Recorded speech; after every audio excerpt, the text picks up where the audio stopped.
Hello friends, welcome to my YouTube channel. आज का हमारा टॉपिक है मूवमेंट्स ऑफ जीआईटी ट्रैक या फिर oral to aboral movements. So movements कैसी होती हैं हमारी गैस्ट्रो इंटेस्टाइनल ट्रैक में, या फिर ओरल टू एबोरल मूवमेंट्स क्या होता है। So let's start the video. So gastrointestinal movements. So gastrointestinal movements का क्या मतलब है। GIT motility refers to contraction of smooth muscles of GIT tract for mixing and propelling of its contents.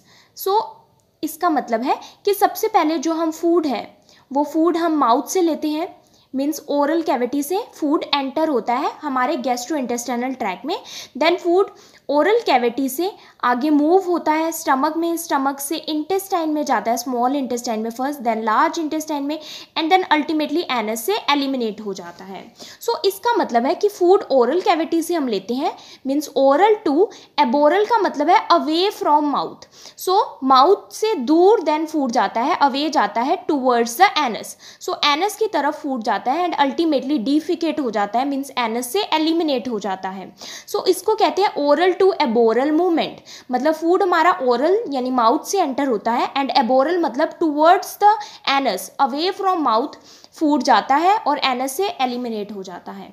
ना gastrointestinal movements या फिर oral to aboral movement क्यों होती है, जो हमारे स्मूथ मसल्स प्रेजेंट है जीआईटी ट्रैक में वो कॉन्ट्रैक्ट होते हैं। वो कॉन्ट्रैक्ट क्यों होते हैं, ताकि जो फूड है वो अच्छे से मिक्स हो जाए, जो भी जूसेस हमारे गैस्ट्रोइंटेस्टाइनल ट्रैक में रिलीज होते हैं उसके साथ मिक्स हो जाए एंड देन फूड आगे की तरफ पुश हो जाए, जिसको कहते हैं प्रोपेलिंग ऑफ फूड। और फूड आगे पुश होता जाए आगे आगे गैस्ट्रोइंटेस्टाइनल ट्रैक में एंड अल्टीमेटली फॉरवर्ड पुश होकर एनस से एलिमिनेट हो जाए। सो this is called gastrointestinal movements.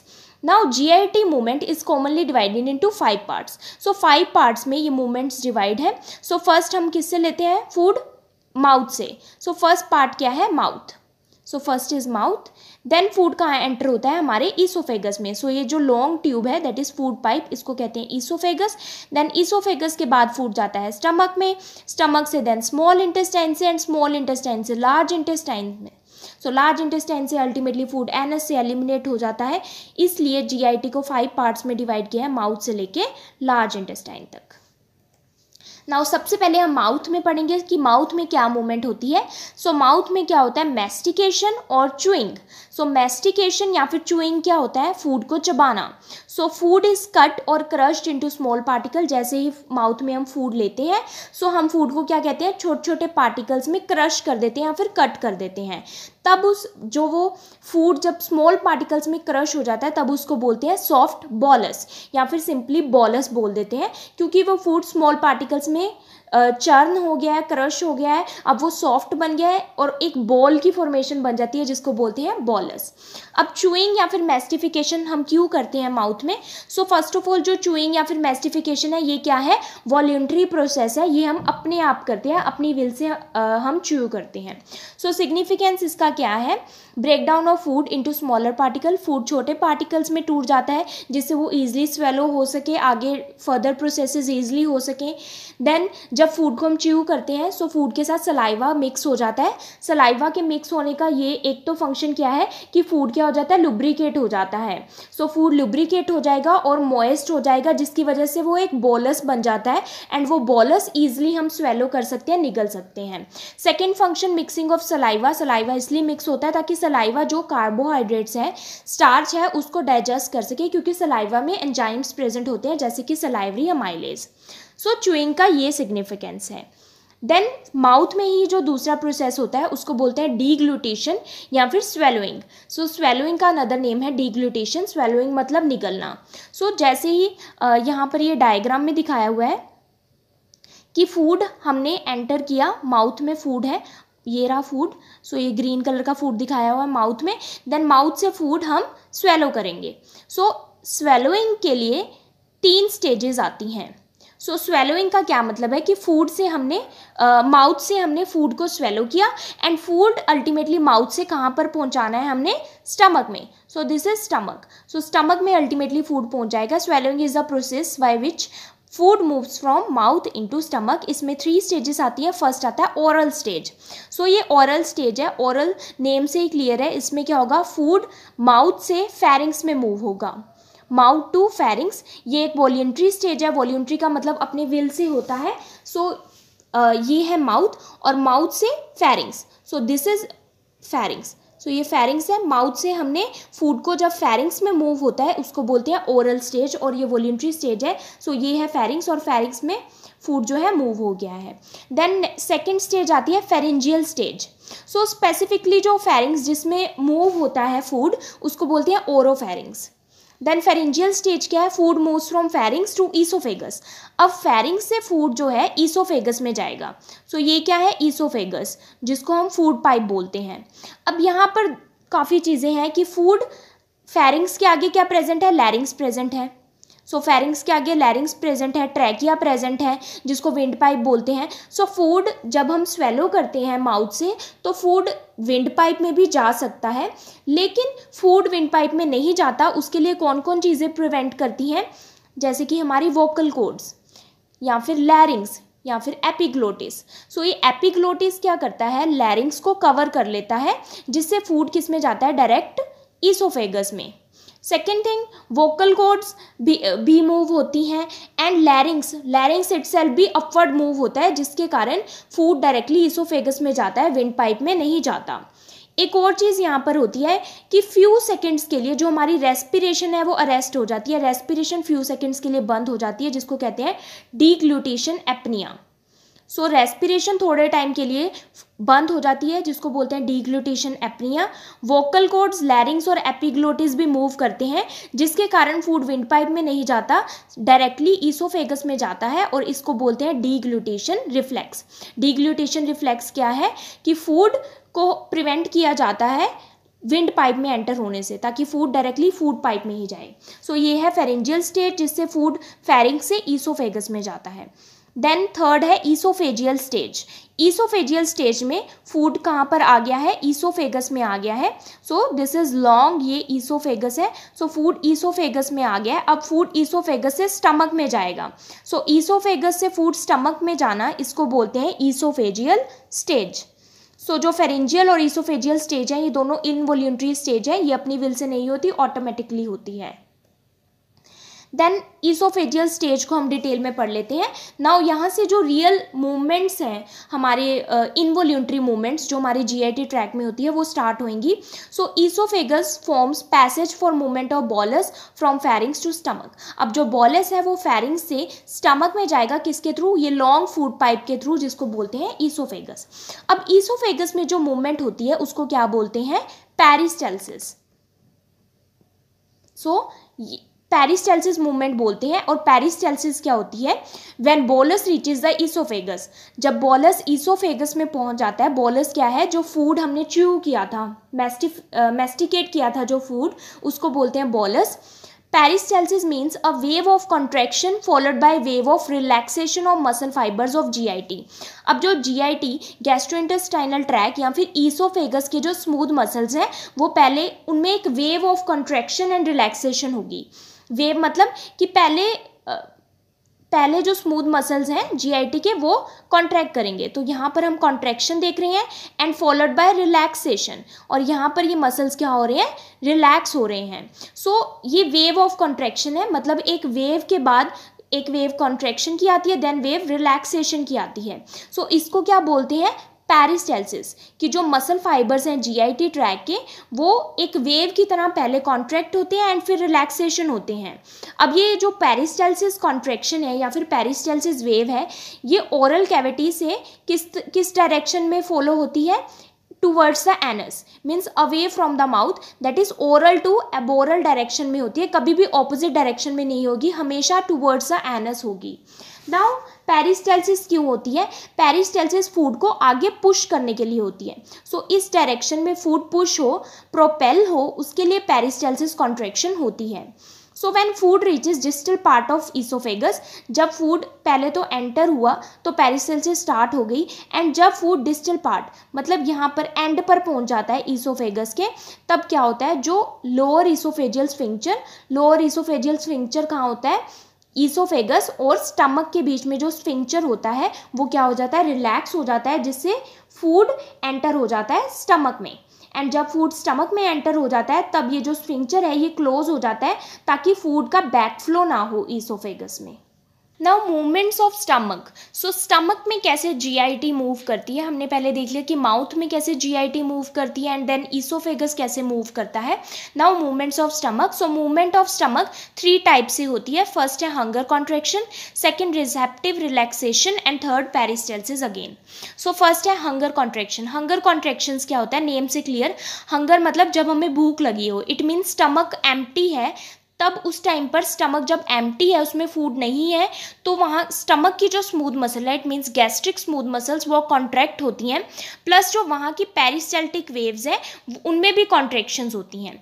So stomach ultimately contract होता है जब उसमें फूड नहीं होता। सो ये आपने खुद भी ऑब्जर्व किया होगा, जब आप एम्प्टी स्टमक होते हैं तो आपको स्टमक में कॉन्ट्रैक्शंस फील होती हैं। These are called hunger contractions. Second is receptive relaxation. Receptive relaxation का मतलब है कि जब स्टमक फूड को रिसीव कर लेता है उस टाइम जो स्टमक का अपर पार्ट होता है, मीन्स जो फंडस होता है, वो रिलैक्स हो जाता है ताकि फूड अंदर एंटर हो सके स्टमक में। सो ये है रिसेप्टिव रिलैक्सेशन। सो जब फूड स्टमक में एंटर हो रहा है, सो जो स्टमक का अपर पार्ट है, मीन्स जो फंडस है, वो रिलैक्स है ताकि जो बॉलस है, जो फूड है, वो अंदर स्टमक में एंटर हो सके, जिसको accommodation of food in stomach भी बोलते हैं। Now peristalsis in stomach. So stomach में भी पेरिस्टाल्सिस होती है ईसोफेगस की तरह।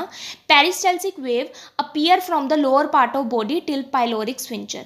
बट जो स्टमक में पेरिस्टाल्सिस होती है वो फंडस मतलब अपर पार्ट है जो स्टमक का, उसमें पेरिस्टाल्सिस नहीं होगी, वो पाइलोरस से स्टार्ट होगी। सो जो पाइलोरस है वहाँ पर पेरिस्टाल्सिस होगी और कहाँ तक होगी, पाइलोरिक स्फिंक्चर तक।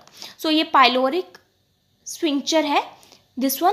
सो यहाँ तक पेरिस्टाल्सिस होगी ताकि अल्टीमेटली जो फूड है वो स्मॉल इंटेस्टाइन, डिओडेनम जो कि फर्स्ट पार्ट है स्मॉल इंटेस्टाइन का, वहाँ पर एंटर हो सके।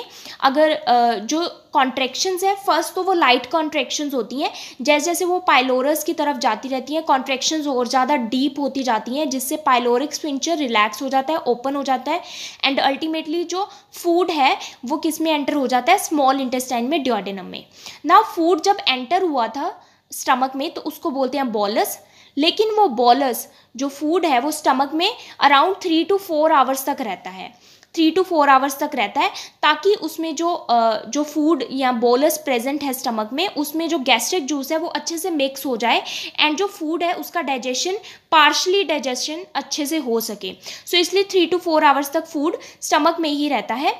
इट डिपेंड्स कि फूड की कंसिस्टेंसी कैसी है। अगर फूड फैट्स है, प्रोटीन्स हैं, कार्ब्स है, सो कार्ब्स जल्दी डाइजेस्ट हो जाते हैं as compare to proteins, and fats सबसे लेट डाइजेस्ट होते हैं। सो वो डिपेंड करता है कि किस टाइप का फूड आपने लिया है। अगर फ्लूइड्स हैं तो वो ईजिली डाइजेस्ट हो जाते हैं, ईजिली पास हो जाते हैं आगे। सो अब जब फूड या फिर बोलस गैस्ट्रिक जूसेस से मिक्स हो गया है तब उस फूड को क्या बोलते हैं, काइम। सो काइम क्या है, partially digested food with gastric juice. So food जो है 3 to 4 आवर्स के लिए स्टमक में रहता है ताकि फूड जो है अच्छे से गैस्ट्रिक जूसेस से मिक्स हो सके, काइम बन सके एंड फूड की क्या हो सके, ग्राइंडिंग हो सके और ज़्यादा स्मॉल पार्टिकल्स में फूड ग्राइंड हो जाए, जिसको चर्निंग भी कहते हैं। नेक्स्ट है movements of small intestine. Now small intestine में मूवमेंट्स कैसे होती है, movements of small intestine are essential for mixing the chyme with digestive juices. अब जो काइम एंटर हुआ है, काइम किसको बोला है, जब स्टमक से जो फूड बॉलस है उसमें गैस्ट्रिक जूसेस मिक्स हो गए हैं, अब वो फूड क्या है, एसिडिक फूड है और वो स्मॉल इंटेस्टाइन में एंटर हुआ है, जिसको बोला है काइम। सो काइम अब स्मॉल इंटेस्टाइन में डाइजेस्टिव जूसेस के साथ अच्छे से मिक्स हो सके। सो इंटेस्टाइन में कौन कौन से जूसेस आते हैं, इंटेस्टाइनल जूसेस, पैंक्रिएटिक जूसेस और बाइल, उससे अच्छे से मिक्स हो सके एंड फूड आगे की तरफ प्रोपेल हो सके लार्ज इंटेस्टाइन में, एंड जो फूड से एब्जॉर्प्शन होनी है, न्यूट्रिएंट्स की एब्जॉर्प्शन होनी है, वो हो सके, इसलिए स्मॉल इंटेस्टाइन में मूवमेंट्स होती हैं। सो स्मॉल इंटेस्टाइन में 2 मूवमेंट्स होती है। फर्स्ट मूवमेंट है मिक्सिंग मूवमेंट, जिसको बोलते हैं सेगमेंटेशन। सो सेगमेंटेशन मिक्स करती है फूड को जूसेस के साथ। Propulsive movement again peristaltic movement, जो आगे फूड को पुश करती है। सो हमने देखा कि पेरिस्टाल्सिस कहाँ से स्टार्ट हो जाती है, ईसोफेगस से स्टार्ट हो जाती है, ईसोफेगस देन स्टमक, अब स्मॉल इंटेस्टाइन में भी पेरिस्टाल्सिस हुई है फूड को आगे मूव करने के लिए। नाउ फर्स्ट हम देख लेते हैं सेगमेंटेशन कॉन्ट्रैक्शन क्या होती है। Proper mixing of chyme with digestive juices. Chyme जो फूड स्टमक से आया है उसका मिक्सिंग हो जाए अच्छे से डाइजेस्टिव जूसेस के साथ जो कि इंटेस्टाइन में प्रेजेंट होते हैं, जैसे कि पैंक्रेटिक जूस, बाइल और इंटेस्टाइनल जूस। अब सेगमेंटल कॉन्ट्रैक्शन क्या होती है, ये आप सेगमेंट्स देख रहे हैं। सो इस स्मॉल इंटेस्टाइन में सेगमेंट्स बने हुए हैं। ये सेगमेंट्स क्या है, रेगुलर इंटरवल पर हैं। पहले रिलैक्सेशन, फिर कॉन्ट्रैक्शन, फिर रिलैक्सेशन, फिर कॉन्ट्रैक्शन, फिर रिलैक्सेशन, फिर कॉन्ट्रैक्शन। सो ये इक्वल इंटरवल्स पर, रेगुलर इंटरवल्स पर ये कॉन्ट्रैक्शन और रिलैक्सेशन हो रही है। और ये कॉन्ट्रैक्शन और रिलैक्सेशन क्या है, ऑल्टरनेट है। ऑल्टरनेट का मतलब जो पार्ट पहले कॉन्ट्रैक्ट हुआ था फिर वो रिलैक्स होगा, एंड जो पार्ट रिलैक्स हुआ था पहले फिर वो कॉन्ट्रैक्ट होगा। अब सेगमेंटल कॉन्ट्रैक्शन की वजह से क्या होता है कि फूड अच्छे से मिक्स हो जाता है डाइजेस्टिव जूसेस के साथ। Contraction occur at regular space interval, और रेगुलर इंटरवल पर ये कॉन्ट्रैक्शन और रिलैक्सेशन हो रही है। Alternate segment of contraction and relaxation होती है which gives appearance of rings. अब ये रिंग की तरह अपीयरेंस दे रहा है ये alternate contraction and relaxation. After some time contracted segment relax and relax segments contract. So क्या होगा, जो सेगमेंट पहले कॉन्ट्रैक्ट था वो रिलैक्स हो जाएगा, जो रिलैक्स था कॉन्ट्रैक्ट हो जाएगा। सो ऐसे ही ऑल्टरनेटिवली होता रहता है, जिसकी वजह से सेगमेंट्स और रिंग्स बनती है, और इसकी वजह से जो काइम है वो डाइजेस्टिव जूसेस के साथ अच्छे से मिक्स हो जाता है। देन है पेरिस्टाल्टिक मूवमेंट। सो जैसे स्टमक में या इसोफेगस में पेरिस्टाल्टिक मूवमेंट होती है, उसी तरह से जो स्मॉल इंटेस्टाइन है उसकी स्मूथ मसल्स भी इसी तरह से पेरिस्टाल्टिक मूवमेंट शो करती हैं। Wave of relaxation then wave of contraction, जिसकी वजह से फूड आगे पुश होता है। सो ये आप डिफरेंस देख रहे हैं, दिस साइड ये क्या है पेरिस्टाल्सिस, और इस साइड ये क्या है सेगमेंटल कॉन्ट्रैक्शन। सो ये आप डिफरेंस देख सकते हैं। सो पेरिस्टाल्सिस की वजह से क्या हो रहा है, फूड आगे पुश हो रहा है, जो काइम है वो आगे पुश हो रहा है एबोरल डायरेक्शन में टुवर्ड्स द एनस, और सेगमेंटल कॉन्ट्रैक्शन में फूड मिक्स हो रहा है। देन मूवमेंट ऑफ विलाई, हमारे स्मॉल इंटेस्टाइन में विलाई भी प्रेजेंट होती हैं जो कि हेयर लाइक प्रोजेक्शंस होती हैं, और ये विलाई का क्या काम होता है, absorption of nutrients from food. So ये जो स्मॉल इंटेस्टाइन का ल्यूमेन है वहाँ से फूड में से न्यूट्रिएंट्स को अब्जॉर्व करती है। सो जैसे मूवमेंट्स होती हैं स्मॉल इंटेस्टाइन में पेरिस्टाल्सिस और सेगमेंट, सो उसकी वजह से विलाई भी मूव करती हैं। Next is movement of large intestine. So and में लार्ज इंटेस्टाइन की मूवमेंट भी देख लेते हैं। इसमें भी दो होती है, मिक्सिंग और प्रोपल्सिव मूवमेंट। मिक्सिंग मूवमेंट वही रहेंगी सेगमेंटेशन कॉन्ट्रैक्शन, और प्रोपल्सिव मूवमेंट क्या रहेंगी, मास पेरिस्टाल्सिस। इसमें पेरिस्टाल्सिस डिफरेंट होता है, वैसे स्मॉल वेव्स नहीं होती, मास एक लार्ज पेरिस्टाल्टिक वेव होती है जिसको मास पेरिस्टाल्सिस या फिर मास मूवमेंट भी कहते हैं। So first is segmentation contraction. Segmentation contraction small intestine में स्मॉल सेगमेंट्स होते हैं, लेकिन लार्ज इंटेस्टाइन में लार्ज सेगमेंट्स होते हैं। So large circular contraction occur at regular distance in colon. सो जैसे स्मॉल इंटेस्टाइन में सेगमेंटल कॉन्ट्रैक्शंस होती हैं, स्मॉल सेगमेंट्स बनती है, लार्ज इंटेस्टाइन में जस्ट डिफरेंस इतना है, लार्ज सेगमेंट बनते हैं। देन मास पेरिस्टाल्सिस या फिर मास मूवमेंट क्या होता है, मास मूवमेंट और mass peristalsis propel the faeces from colon towards anus. So mass peristalsis क्या है, सो ये पेरिस्टाल्सिस आप देख रहे हैं, ये मास पेरिस्टाल्सिस है, मीन्स लार्ज पेरिस्टाल्सिस है। एक स्वीप आती है, स्वीप का मतलब है कि जो फीसिस प्रेजेंट है, अब जो फूड आया है आगे लार्ज इंटेस्टाइन में स्मॉल इंटेस्टाइन से, वो क्या है, फीसिस हैं, जो अल्टीमेटली क्या होने हैं, एनस से डिफिकेट होने हैं, एनस से बाहर एलिमिनेट होने हैं। सो उसके लिए एलिमिनेशन के लिए जो पेरिस्टाल्सिस होती है, जो मूवमेंट होती है लार्ज इंटेस्टाइन में, उसको बोलते हैं मास पेरिस्टाल्सिस, जो कि एक लार्ज मूवमेंट होती है जिसकी वजह से फीसिस अल्टीमेटली प्रोपेल हो जाते हैं, एलिमिनेट हो जाते हैं। Usually this movement occur only few times every day. So ये मूवमेंट बहुत कम होती है, 3 to 4 टाइम्स होती है ये मूवमेंट्स पर डे पे, और यूजुअली ये अर्ली मॉर्निंग होती है movements. Now what is defecation reflex. Defecation reflex क्या होता है, mass movement drive faeces into sigmoid colon. So mass movement की वजह से ये जो फीसिस है सिग्मोइड कोलोन में आ जाते हैं। सो ये सिग्मोइड कोलोन है जो कि एंड या फिर टर्मिनल पोर्शन है लार्ज इंटेस्टाइन का, जहाँ पर फीसिस स्टोर होते हैं टेम्पररी टाइम के लिए।